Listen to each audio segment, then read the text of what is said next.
Esta es una producción de Grupo Fórmula. En el contexto del tercer informe de gobierno del presidente Andrés Manuel López Obrador y particularmente en su mensaje, porque el informe pues se entrega con toda la pompa y circunstancia en el Congreso, un documento por escrito, pero lo que se está debatiendo ahora es el mensaje de carácter político, estadístico del presidente López Obrador, y hemos escuchado y le hemos dado voz tanto a sus defensores como a sus críticos, pero siempre es fundamental conocer la opinión de los ciudadanos sobre el jefe del Ejecutivo, sus dichos y su desempeño.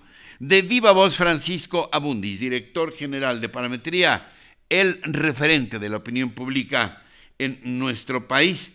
¿Cómo anda esto de la aceptación, aprobación o no de los ciudadanos respecto a la labor del presidente López Obrador? Mi querido Paco, te escuchamos con el gusto de siempre. ¿Qué tal, Ricardo? ¿Cómo estás? Muy buen día. Mío. Muy buen día. Pues ya es un lugar común, creo, decir que el presidente López Obrador llega con un nivel de aprobación alto. Yo creo que aquí lo interesante, lo importante es explicar en qué se basa esta aprobación, qué está viendo el ciudadano más allá del presidente y cómo se compara esta aprobación con otras instituciones o otros actores. Te diría que si bien el presidente se ha movido en el tiempo entre 60 altos, 70, estaría de manera frecuente y consistente por arriba de su propio gobierno, lo cual ya se presta a una primera reflexión, Ricardo, en la cual podríamos decir, a manera de hipótesis, que el ciudadano está evaluando más a la persona que a su gobierno. Y cuando entramos a aspectos en particular de su gobierno, su aprobación no es tan alta, o es por lo menos 10 puntos más baja de lo que tiene. Entonces, si lo preguntas de manera abierta, él contra su gobierno hay entre 8 y 10 puntos, como te decía. Luego vendría en el primer gráfico que te puedo mostrar, el Instituto Federal Electoral vendría con 58%, luego vendría el Tribunal Electoral. El ciudadano no distingue mucho entre el Tribunal y el Instituto, están alrededor de 50, están abajo del presidente, pero no tan lejanos comparados con otras instituciones. Los ministros de la Corte estarán en 49%, el gobernador de su estado 44%. Hay una distancia muy amplia, Ricardo, entre los gobernadores y el presidente. De ahí que cada polémica que se pueda suscitar entre estos actores, el presidente tiene casi pues garantizada la batalla o la disputa. El público le va a dar la razón al presidente. Presidentes municipales más abajo y hasta abajo senadores y diputados federales con 40 y 38%. Cuando vamos rubro por rubro, como te mencionaba, si bien el presidente puede estar en 70 bajos, o depende, digamos, del mes, porque varía entre 60 altos, 70 bajos.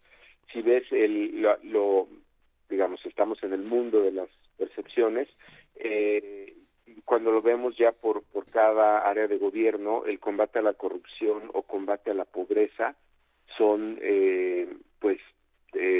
dos de los aspectos de su gobierno mejor evaluados, y los más críticos, digamos, o donde hay más cuestionamiento, es combate a la delincuencia y combate al narcotráfico.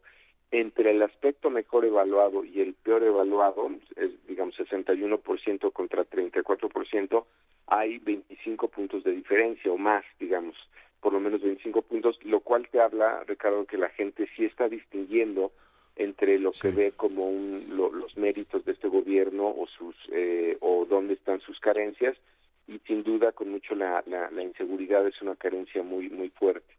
Combate a la corrupción, si lo vemos en el histórico y si lo comparamos con Felipe Calderón o Enrique Peña Nieto, los dos expresidentes, pasa a ser uno de de las áreas mejor evaluadas. Lo mismo pasa con combate a la pobreza, digamos, tienen evaluaciones que van de 72 a 61% de buena evaluación, mientras, digamos, el punto más alto de Calderón estuvo en 48, 47%, o en el caso de combate a la pobreza, quien considera que lo ha hecho bien o muy bien, está en niveles de 70% en su punto más alto, o en esta última medición 59%, y lo más alto que tuvo Calderón fue 38%. No es comparable con el presidente Peña Nieto, en el cual está muy por arriba.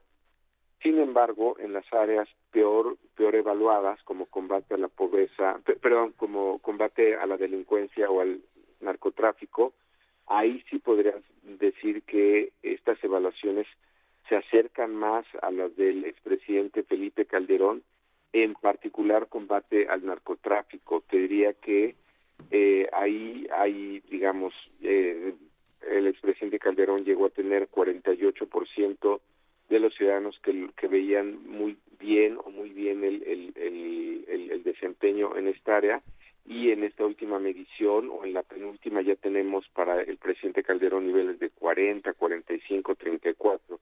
Es decir, en este aspecto sí tenemos una visión muy crítica y que sería comparable a las de el expresidente Calderón. En resumen, te diría, Ricardo, parece que los ciudadanos pues estamos evaluando más a la persona presidente que a sus políticas públicas, donde somos más críticos, y en particular en temas como lucha contra el narcotráfico o el combate a la delincuencia.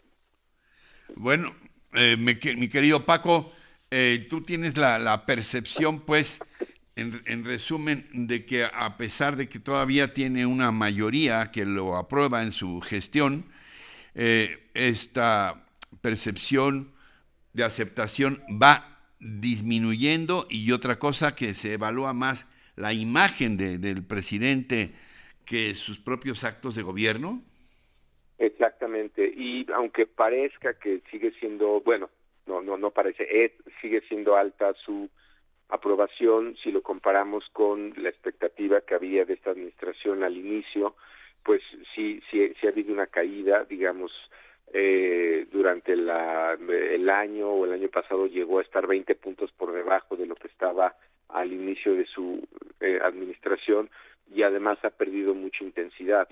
Entonces, sí ha habido desgaste, aunque siga siendo alta esta aprobación, y pues parece que el electorado, el ciudadano, lo está viendo más a él como una figura carismática, como alguien que en sus atributos es muy bien evaluado, pero es mucho más crítica la ciudadanía respecto a los resultados de su gobierno. ¿Qué llegó a tener en el primer año, cuando arrancó 80 y tantos, 85, y ahora anda en 50 y tantos?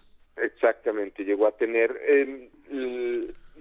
85, 86. Aquí, Ricardo, es importante destacar que algunas de las mediciones que se están reportando de manera pública pues son mediciones telefónicas o por internet, que no son representativas del público en general. Lo único que puede tener cobertura, digamos, del total de la ciudadanía son mediciones cara a cara hechas en vivienda, y en estas es más alta su aprobación, porque esas mediciones sí cubren su base social, digamos.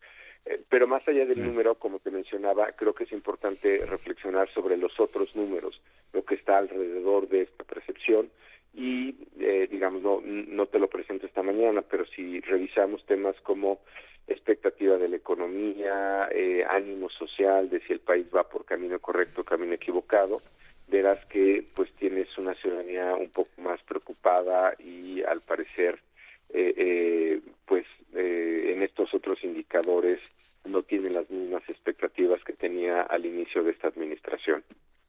Como siempre, muy aleccionador escucharte, mi querido Paco. Te mando un abrazo grande. Gracias, Francisco Abundis. Un abrazo, Ricardo. Un gusto estar contigo, como siempre. Gracias. Hasta pronto. Encuentra más contenido como este en radioformula.mx.